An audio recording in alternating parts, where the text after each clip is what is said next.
আহকচোন আজি শিকো ভাপত দিয়া ইলিশ মাছ সৰিয়হৰ সৈতে কেনেকৈনো প্ৰস্তুত কৰে। প্ৰথমতে কাটিব লাগিব কেঁচা পিঁয়াজ, জলকীয়া, বগা সৰিয়হ আৰু আদা নহৰু।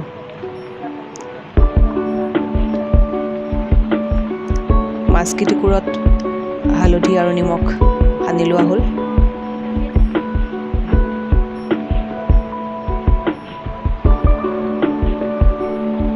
তাৰ পাছত বগা সৰিয়হৰ লগত আদা নহৰুখিনি ভালকৈ মিক্সিং কৰি লোৱা হ'ল।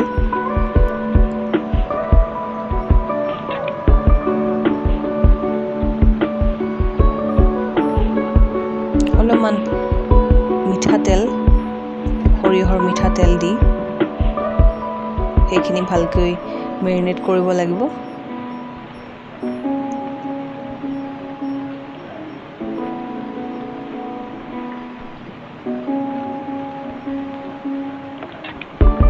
তাৰপিছত মছলাখিনি ইলিশ মাছৰ ওপৰত ধুনীয়াকৈ সানিব লাগিব।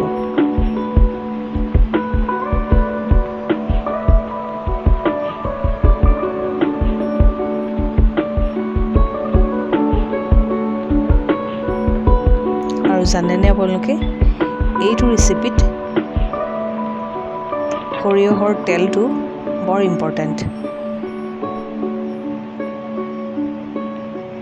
কেঁচা জলকীয়া জোখমতে আৰু তাৰ ওপৰত সৰিয়হ দি দিব লাগে, বৰ সোৱাদ হয়।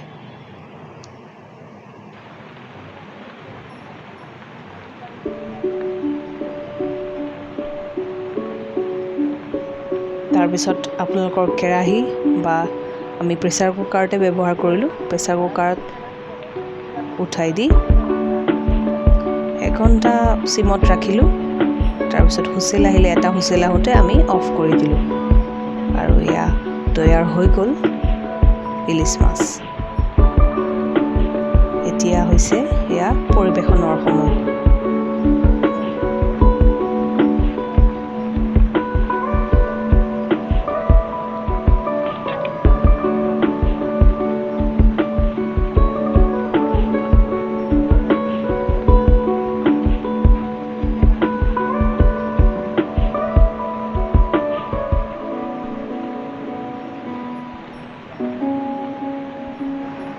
যদি আমাৰ ভিডিঅ'সমূহ চাই আপোনালোকে ভাল পাইছে, তেতিয়াহ'লে লাইক আৰু ছাবস্ক্ৰাইব কৰিবলৈ নাপাহৰিব।